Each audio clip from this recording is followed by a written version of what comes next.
Hello everybody, welcome back to SkillWeb. In this video, I will show you how to convert PDF to CSV. So let's get started the video.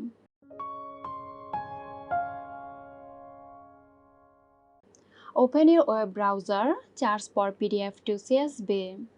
To convert PDF to CSV, I'm gonna use this website called Convert.io.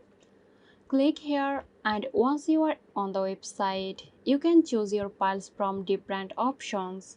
You can drag and drop your file here or choose one from your computer. Click on choose files, then find and select the file. Click on open. After that, click on convert. This may take a few seconds to convert your file. So there you go. Now you can download the converted file. To do this, click on download. I hope this video helped you out. If you found this tutorial helpful, give us a like and subscribe to our channel for more interesting videos. This video is sponsored by Girosoft. Girosoft offers graphic design, UI UX design, digital marketing and web development.